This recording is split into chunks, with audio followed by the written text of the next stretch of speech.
Bună ziua!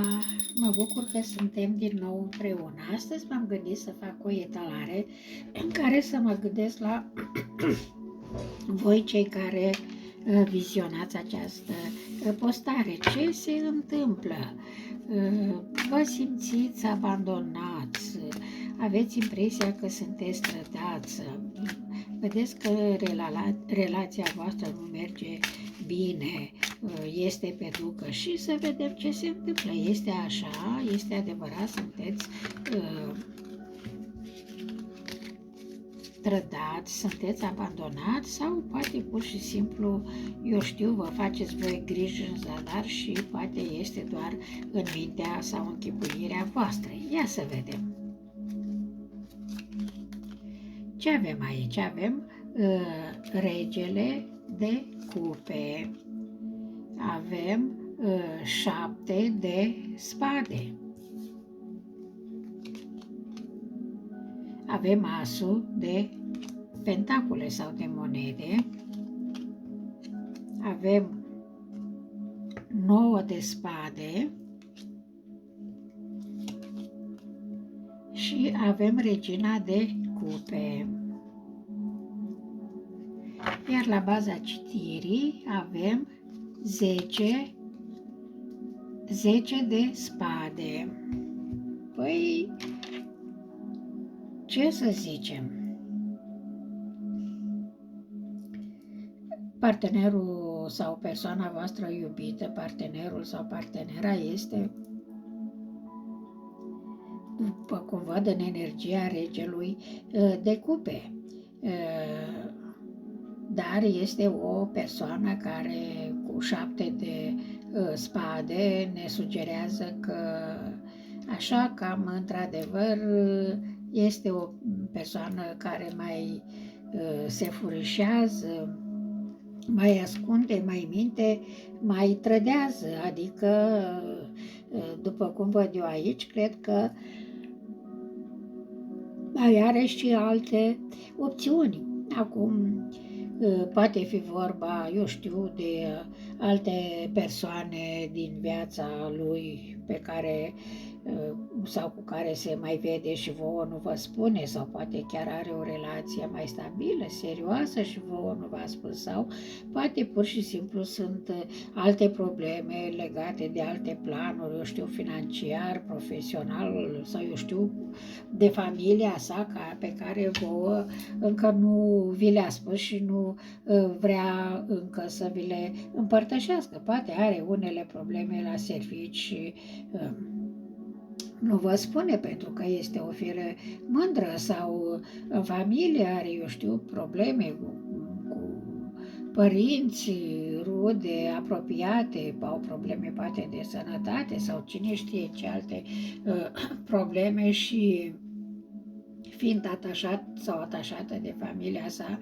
se implică și această implicare necesită timp și tocmai de aceea cumva pe voi se vă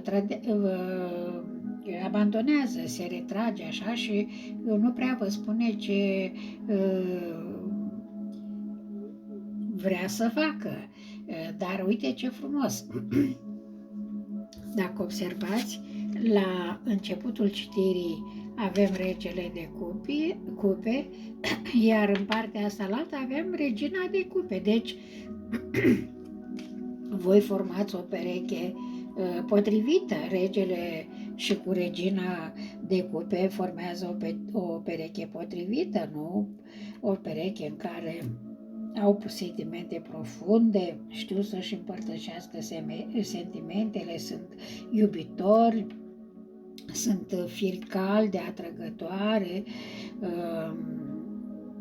au tot ce le trebuie ca să fie împreună și totuși uite că mai intervin câteodată și astfel de probleme care pe voi v-au pus într-o poziție mai delicată cu acest 9 de spade și 10 de spade. La început poate ați luat problema mai așa, cum să spun, mai în glumă, mai în serios.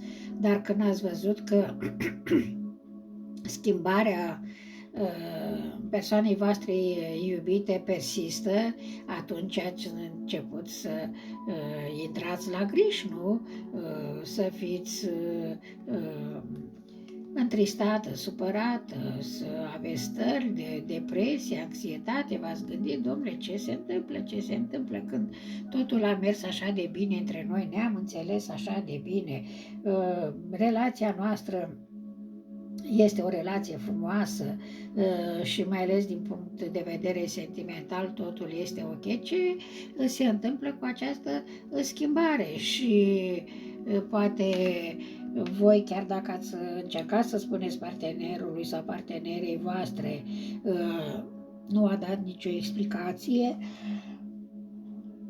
dar din contră aș putea spune că s-a introvertit, s-a retras mai tare, a mărit pauza dintre voi și bineînțeles că atunci pe voi v-a întristat și mai mult, pentru că v-ați gândit, bineînțeles, la ce te poți gândi, pui rău cel mai mare înainte, că mai poate avea pe altcineva în viața sa și sau poate a cunoscut pe altcineva, s-a drăgostit de altcineva și vouă nu vă spune și tocmai de aceea bate în retragere pentru că vrea să se detașeze, să se distanțeze de voi.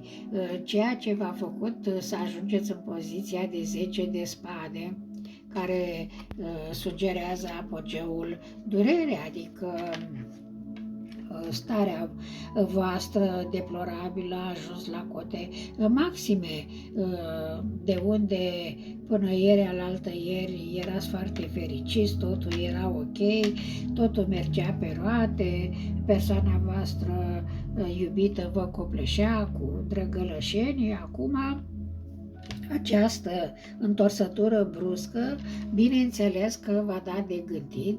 La început, așa cum am spus, poate ați luat mai în glumă, mai în serios, după aceea ați văzut că persistă, ați luat chiar în serios, ați încercat să poate să întrebați persoana iubită, n-ați primit răspunsuri, ba din contra s-a retras și mai mult și atunci bineînțeles că, cum să spun, relația voastră pare dezechilibrată și, cum să spun, chiar pe ducă. Ceea ce vouă v-a creat aceste stări de anxietate, de tristețe, de dezamăgire, de incertitudine, pentru că nu știi ce să crezi, nu știi despre ce este vorba și nici nu, cum să spun, nu ți se spune ca să se limpezească situația. Poate unele persoane sunt mândre, sunt orgolioase și când au o problemă sau se întâmplă, să zicem așa, să cunoască pe cineva nou, nu spun, sunt secretoși, mai degrabă caută motiv de ceartă ca să vă determină pe voi să vă distanțați decât să spună că a cunoscut sau poate s-a îndrăgostit de altcineva. Sau dacă sunt alte motive, poate, cum să spun, nu vor să știe persoana iubită despre ce este vorba. Deși, după cum văd aici, voi în toată această situație critică aveți un as de pentacole, deci voi vă doriți un început frumos, promițător, stabil, bazat pe stabilitate în relația voastră, dar vedeți că stați în poziția asta de stagnare, bateți pasul pe loc, când faceți un pas înainte, când faceți 2-3 pași înapoi și de aceea, bineînțeles că relația voastră se deteriorează.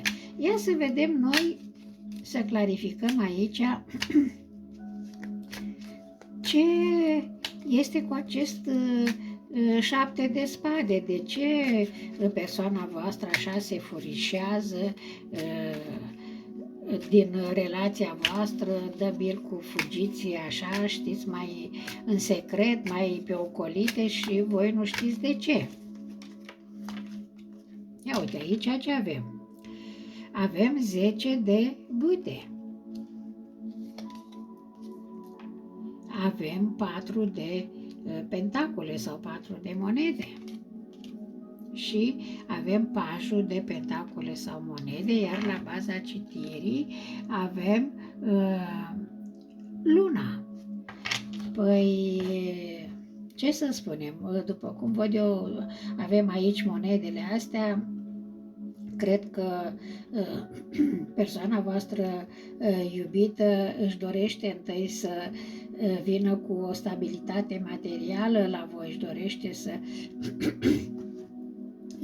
facă în așa fel, dacă până acum, să zicem, s-a ocupat poate de familia sa sau poate a ajutat pe altcineva, a ajutat dintre rude, dintre prieteni, colegi, acum vrea să vină spre voi cu stabilitate, dar vedeți că are o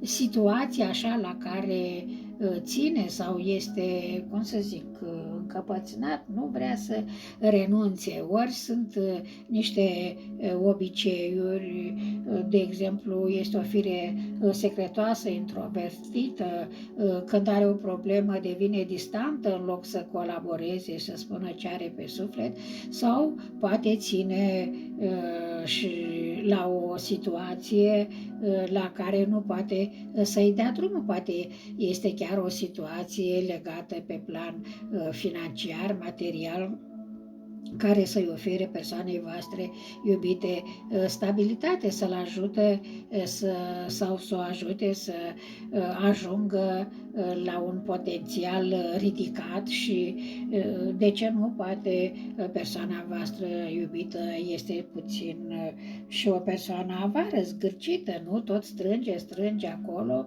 și astfel, cum să spun, în timp a devenit mai mult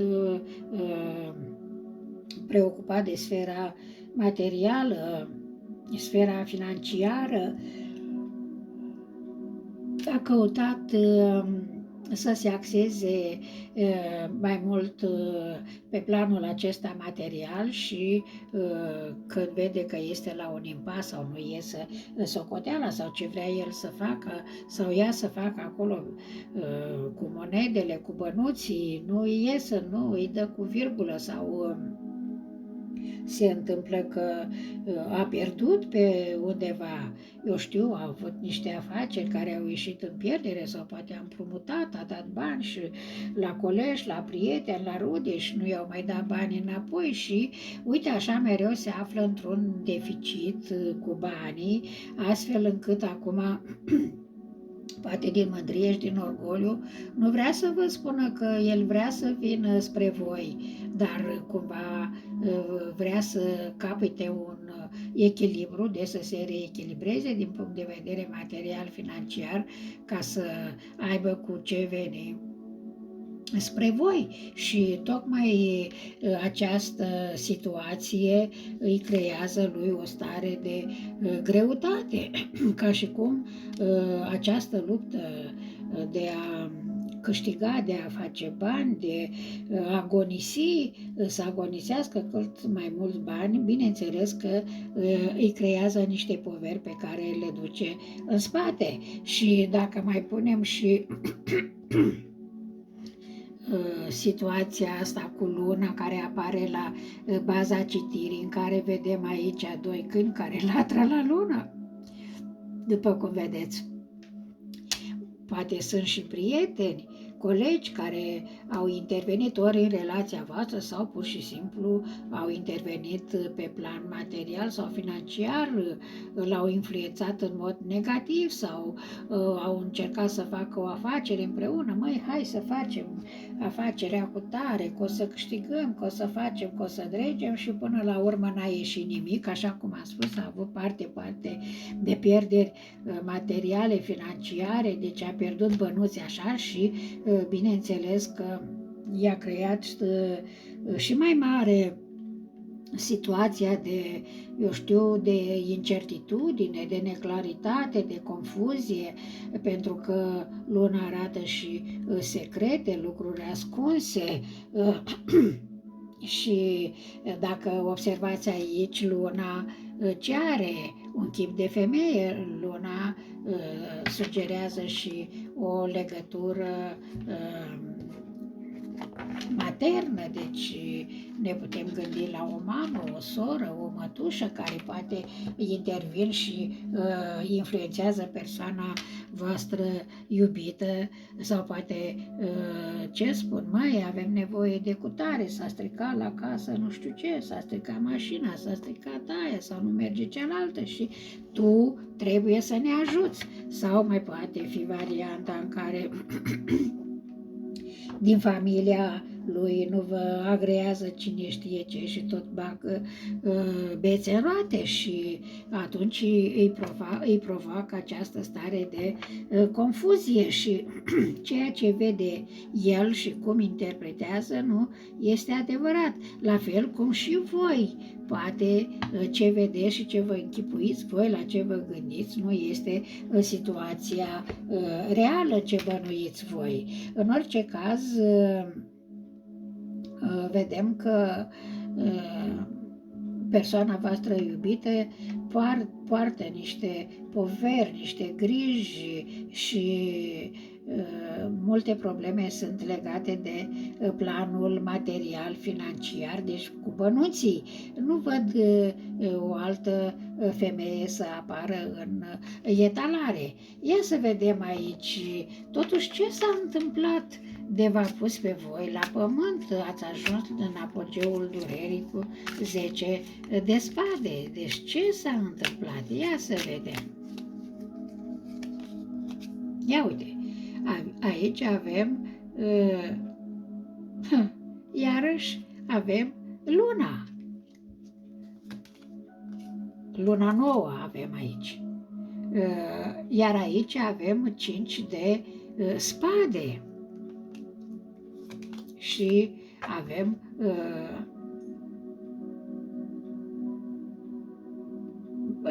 patru de bâte. Păi asta ce ne sugerează? Ia să vedem. La baza citirii avem cavalerul de spade. Păi ce să spun? Ce v-a adus pe voi în faza asta de 10 de spade, deci la apogeul durere, tocmai aceste neclarități și poate și unele, ca să spun așa, lucruri oculte făcute de cineva, nu poate din familie sau poate din foste prietene care îl doresc sau o doresc pe persoana voastră să rămână singură, să nu mai aibă parte de altcineva, sau poate chiar din familie care zice, păi dacă își găsește pe cineva, nu ne mai ajută pe noi. Și uite așa intervine acest 5 de spade care vouă ce v-a adus? Discuții, v-a adus certuri și mai ales dacă acest 5 de spade, deci discuțiile, controversele dintre voi mai sunt alimentate și de acești șarpe care se bagă între voi, păi este clar că situația voastră n-a stat deloc pe roze, iar cu cavalerul de spade vreau să spun că și persoana voastră a reacționat, cum să spun, poate într-un mod mai agresiv sau, cum am spus, poate decât să vorbească, a preferat să fugă din calea voastră și deși are intenții serioase cu voi, pentru că eu văd lângă toate aceste cărți, văd acest 4 de bâte care ne sugerează că puteți ajunge să prosperați împreună, puteți avea și puteți ajunge la o legătură stabilă care să ducă spre o căsătorie, dar datorită acestor confuzii, neclarități, indecizii care intervin între voi, plus persoanele care își mai bagă codița, totul, cum să zic, stagnează, stă pe loc, un pas înainte și 2 pași înapoi. Dar ia să vedem cu acest Ia uite că au și căzut niște cărți cu acest 4 de bâte care sugerează că puteți ajunge departe. Ia uite, să vedem ce se întâmplă. Aici avem 2 de bâte. Avem asul de pentacole sau de monede. Avem magicianul și avem 9 de spade. Păi să vedem, deci am zis că să clarificăm acest 4 de bâte care poate duce relația voastră spre ceva bun, dar pentru ca să ajungeți voi la ceva bun și așa cum a căzut aici și asul de monede, să ajungeți la o stabilitate, să fie totul ok, să fie roz între voi, trebuie să scăpați de această stare de 9 de spade care pe voi vă face să gândiți negativ, vă aduce stări de anxietate, stări de tristețe și în loc să, cum să spun, să faceți să urniți relația de pe loc, dați moară la, cum să zic, apă la moară dușmanilor voștri și partenerului care, cum să zic, îi dați motiv de a se retrage și de a se distanța tot mai mult, dar voi vedeți că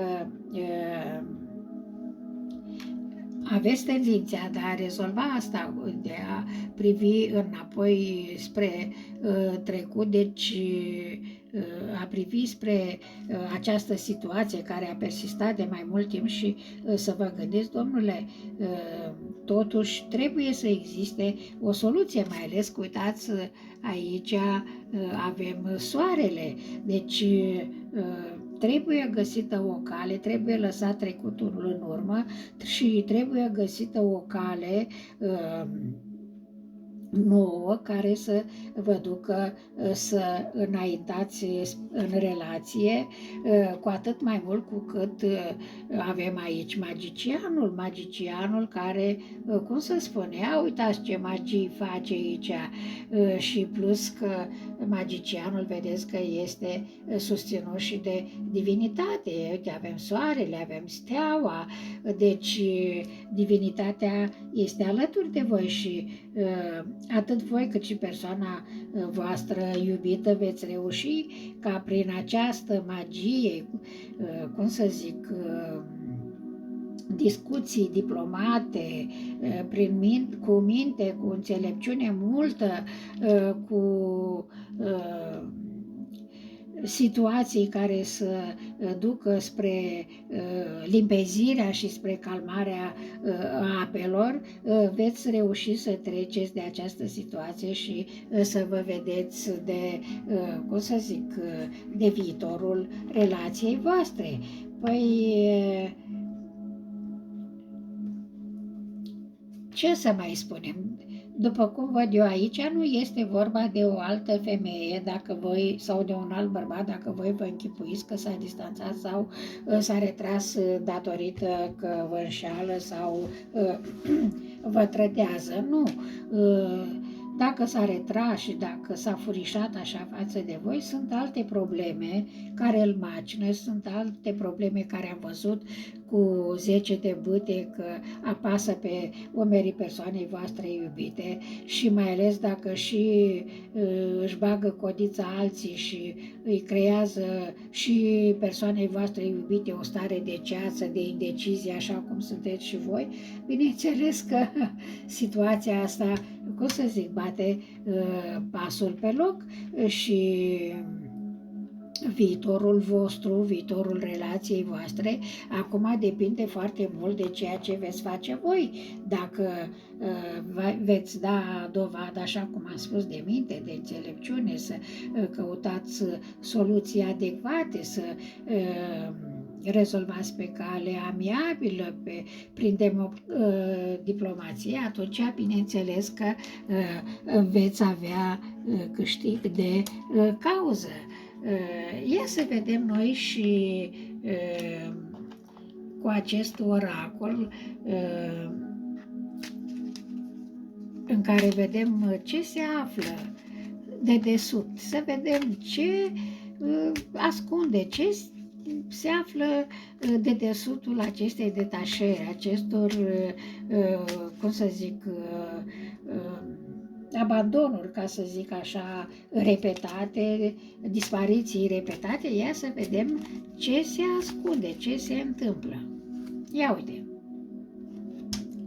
Aici avem un copilaș care are un hamster într-o colivie și tocmai ce îi dă drumul. Deci, vedeți că hamsterul în colivia lui are o roată, știți că ei așa, o se joacă și tot se învârt pe roata aceea. Acum, vedeți, persoana voastră iubită consideră că s-a învârtit destul. Cu roata asta, precum hamsterul și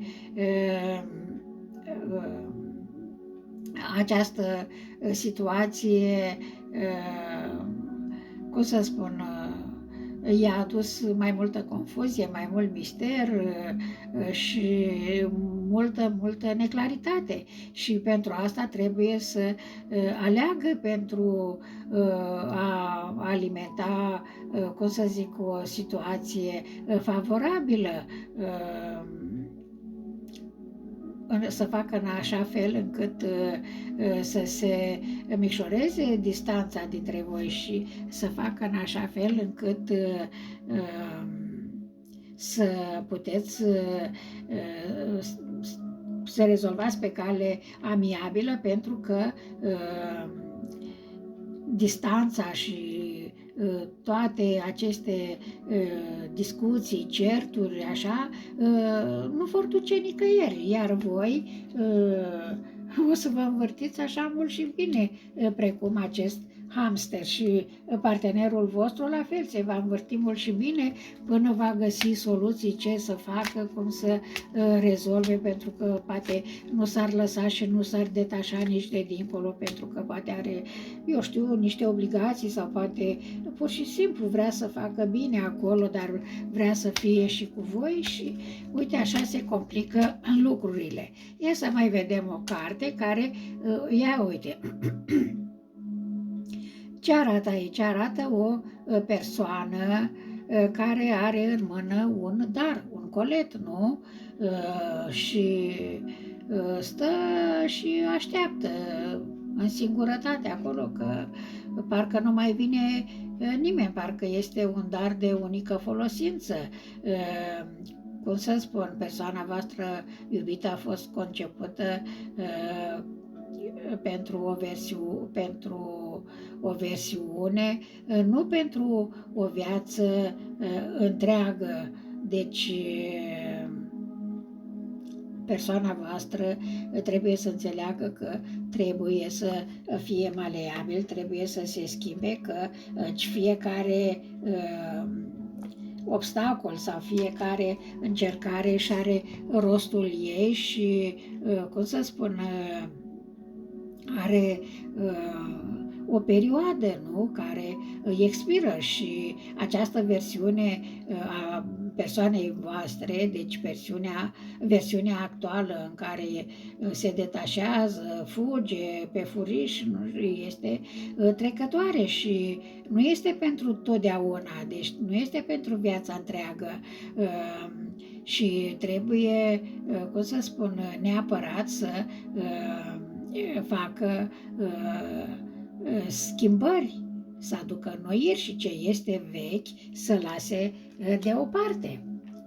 Bun, ia să vedem, ia să mai luăm și din acest oracol. Deci persoana voastră cumva trebuie să mai învețe un pic, să dea dovadă de mai multă maturitate, să arate că a căpătat mai multă experiență așa de viață și în relație, să știe cum să se poarte, astfel încât să îmbine echilibrat și obligațiile care le are, eu știu, poate în altă parte, sau faptul că dorește să strângă bani, să aibă, așadar să îmbine în mod echilibrat cu relația voastră în așa fel încât să nu aibă nimeni de suferit. Ia să mai vedem, ce mai găsim noi aici? Ce mai putem afla? Ia uite, a ieșit asta. Uite, un puf de păpădii, vedeți, care la adierea vântului ce face? Totul se spulberă în aer, vedeți?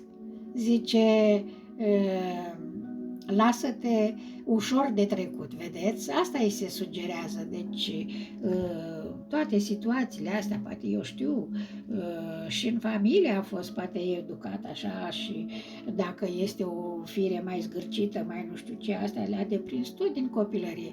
Deci trecutul să fie lăsat în urmă, ceea ce eliberează persoana voastră creează spațiu pentru ceea ce este menit să rămână, adică pentru clarificarea situației, pentru ca relația voastră să ajungă într-o sferă luminoasă și, cum să spun, să ajungă spre ceva frumos, stabil, care este menit să rămână. Ia să mai vedem o carte, foarte frumos. Deci, încurajările, cum să spun, vin pe bandă rulantă și nu numai că vin pe bandă rulantă, dar fiecare încurajare are și o, cum să zic, o îndrumare, ca să zic așa. Ia să vedem aici, ce avem?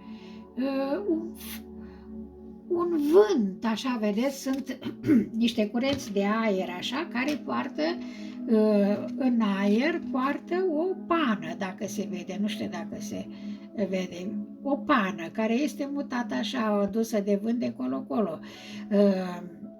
Asta ce sugerează? Că persoana voastră trebuie să fie consecventă, să nu se lase influențată și de unul și de altul, ca pana asta adusă de colo-colo. Trebuie să fie o fire consecventă, să-și asculte spiritul, intuiția, cum să spun, toate acestea. Atât intuiția îi poate da sfaturi bune și îl poate face să aleagă oportunități sau situațiile cele mai bune, iar spiritul îi vorbește încet, parcă îi șoptește la ureche și prin semne, cum să zic, prin tăcere sau prin bătăile inimii, îi aduce, cum să spun, îi dă ca un semnal, îi aduce ca o bătaie așa ușoară care îi spune trezește-te. Trezește-te este cazul, cum să spun, ai primit semne, ai primit îndrumări, este cazul să te elucidezi și să știi ce ai de făcut. Foarte frumos! Ia să vedem noi și din acest oracol care ne arată prețul devenirii, nu? De ce trebuie să se lase persoana voastră iubită ca să devină, cum să zic, iubitul, nu? Prietenul, iubitul perfect, nu? Care să aibă capacitatea și posibilitatea de a păstra, de a menține și de a întreține o relație frumoasă. Ia să vedem. Ia uite, ce avem aici? Avem niște blocuri din astea înalte, turn, care merg până sus la cer și, vedeți, de jos pornește un șuvoi, un curent, este ceva care, cum să spun, parcă trece de aceste blocuri înalte care sunt ca niște obstacole și urcă spre cer. Și ce sugerează? Că nu s-a terminat brusc. Deci persoana voastră nu trebuie, așa cum să zic, dă o leacă de greu și brusc, gata, se retrage, se interiorizează, fuge, dispare, după aia iar apare. Nu, cum să spun, trebuie să fie puternic, să acționeze cu hotărâre, pentru că această atitudine îl cam micșorase de ceva vreme. vedeți, și îi împiedica această ascensiune, nu? Acest curent de aer care să străbată printre blocurile strâmte și să urce spre cer. Ia să mai vedem, foarte frumos. Ia uite, astea două, ia să vedem. Ia uite, aici sunt doi care sunt aproape în apă unul de celălalt, iar vedeți aici în apă se vede un chip care, cum să spun, plutește așa pe apă și ce sugerează că identitatea se dezolvă înainte de a începe renașterea, adică această persoană care plutește pe apă trebuie să se dizolve, să dispară din peisaj, iar voi doi să rămâneți aici frumos. Ia uitați ce frumos sunteți unul lângă celălalt, iar cealaltă carte, vedeți, arată un copil care își pregătește startul pentru alergare, nu? Deci este ca un fel de test care a apărut în momentul în care persoana voastră iubită a spus că este pregătită. Deci persoana voastră iubită acum, deci își pregătește startul și se pregătește să se angajeze în această cursă în care va alerga spre,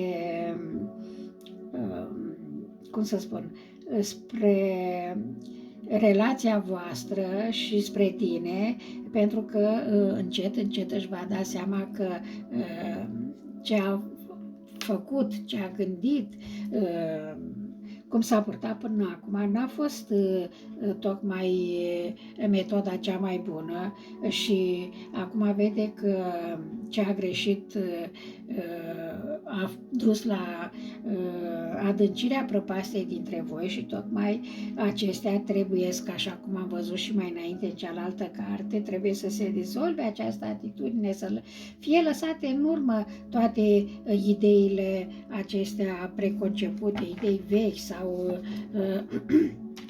toate ideile care n-au fost conform cu adevărul și care l-au dus în eroare. E să vedem și de aici ce mai putem. Ia uite, a și căzut o carte care, uite ce frumos arată aici. Niște flori albe, florile albe ce arată sinceritate, puritate într-o pădure, vedeți, sunt ferici și aceste flori albe care, uitați ce frumos au crescut, nu? Arată că de acum va urma o perioadă de creștere și o perioadă de înflorire în relația voastră, iar persoana voastră, la rândul ei, prin acest start, prin aceste modificări, dizolvări de situații vechi care nu mai sunt folositoare, va avea parte de, cum să spun, de înflorire și cum să spun, persoana voastră ca ființă și relația voastră vor fi, vedeți că aceste flori albe frumoase în grădina inimii tale, deci adică în grădina inimii persoanei voastre iubite. Deci tot ce a fost negativ, toată ceața, incertitudinea, toate astea vor fi lăsate deoparte și în inima persoanei voastre iubite vor avea și vor încăpea aceste flori albe, frumoase, care arată sinceritate, puritate, curățenie, deci gânduri noi, energii noi, pozitive, care duc spre ascensiune. Foarte frumos. Ia să mai vedem aici. Ia uite aici. Avem o căprioară, un cerb, nu? Care coarne și este în mijlocul pădurii. Și vedeți ce frumos privește așa nevinovat, cu blândețe. Și exact același lucru trebuie să facă și persoana voastră iubită, așa precum acest cer privește cu blândețe și, vedeți, este relaxat, este încrezător, așa și persoana voastră iubită trebuie să abordeze viața cu blândețe, cu relaxare, cu o putere blândă, nu să stea să-l încezească cu putere, dar cu o putere blândă, să pornească în relația voastră ca să ajungeți spre acel 4 de bâte care l-am văzut noi mai înainte. Ia să vedem acum și îngerii, nu? Și îngerii ce sfaturi vă pot da. Deci am văzut persoana voastră iubită se va schimba, deci toate aceste atitudini care pe voi v-au dus în eroare, căci asta a fost, voi sigur v-ați gândit, are pe altcineva, clar vrea să se distanțeze de mine ca să rămână cu cealaltă, n-am văzut aici altă persoană, deci toate situațiile lui, cum să zic, și le-a făcut cu mâna lui și sunt situații legate de plan material, financiar, de familia lui, poate de prieteni, colegi, poate din bunăvoință, din bunătate, din respect, s-a angajat în multe chestii vrând să facă bine colegilor, prietenilor sau în familie. Poate unele treburi au ieșit, unele nu i-au ieșit și, cum să spun, când a fost așa, cum să zic, mai s-a poticnit, a fost mai în ceață, s-a retras, fără să-și dea seama că pe voi v-a făcut să suferiți. Voi n-aveați nicio vină, nu?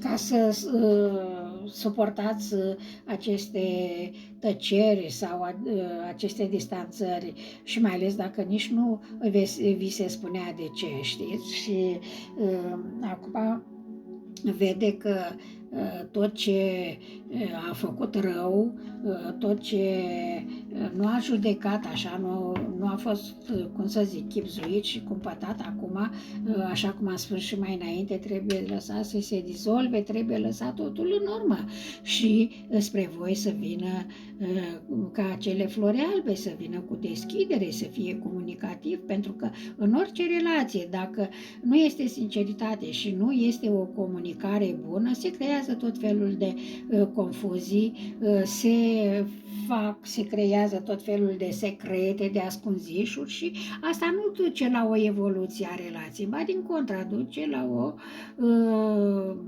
rupere a relației, nu? Tot distanțare până când relația se rupe de tot. Ia să vedem ce ne spune îngerul Daniel, care a fost aici, primul. Sunt îngerul căsătoriei și te sprijin chiar acum. Ce mai vreți? Ce mai vreți? Mai mult de atât, deci voi sunteți sprijiniți și pe plan divin, pentru că am văzut și în celelalte cărți, am văzut soarele, am văzut steaua, am văzut după aceea 4 de bâte care, cum să spun, vedeți cum sunt acești 2 cai care se joacă, se zburdă așa și printre copaci într-o pășune așa și în spate ce se vede? Soarele, deci cum să spun, voi sunteți sprijiniți și îndrumați de divinitate, dar foarte mult depinde și de voi, cum să zic, cum acționați, deci nu trebuie să stați așa, să-l înceziți sau să stagnați, pentru că atunci se întârzie, ia uite că a ieșit cartea asta, atunci se întârzie realizarea visului vostru. Ce spune Rosetta? Spune așa că ai darul de a lucra cu tinerii, ia uite ce frumos, de a lucra cu tinerii, deci ai nu numai darul de a lucra cu ei, dar și vindecarea ta divină, cum să zic, poate duce la însănătoșirea și îngrijirea copiilor. Asta ce sugerează? Păi sugerează că unul dintre voi poate are deci niște calități mai aparte și în relația voastră care vreți să fie o relație stabilă și bineînțeles că vor apărea și copii, deci unul dintre voi are aceste abilități de a aduce vindecare. Foarte frumos. Deci, ce să spun, întrebarea noastră cum a fost, nu? Ați văzut că se distanțează un pic, ați văzut că nu mai comunică așa cu voi, v-a făcut să vă simțiți abandonate și, bineînțeles, trădate. Și ce v-ați gândit? Că înseamnă că mai are pe altcineva, că urmează să vă despărțiți, nu? V-ați făcut tot felul de gânduri negre, dar acum, deci ne-am lămurit că nu, nici pe departe nu este vorba de așa ceva. În această etalare n-a ieșit o altă persoană de sex feminin, deci în viața persoanei voastre iubite, decât cele care le-am spus mai sus. Acum vedeți și voi cum vă regăsiți, pentru că este o etalare generală și nu corespunde la toată lumea la fel. Fiecare ia numai ce corespunde situației sale. Și ce să zic, îmi doresc ca toate aceste obstacole, cu ajutorul vostru și cu ajutorul divinității, să fie, cum să spun, îndepărtate cât mai repede, confuzii, stagnări, supărări, tristeți, abandonuri, tot ce a fost între voi și să aveți parte de acest start nou, frumos și să ajungeți ca în relația voastră să fie, cum să spun, să aibă parte numai de aceste flori albe, florile sincerității, a purității, a curățeniei, deci și unde mai punem că, vedeți, se vede și soarele.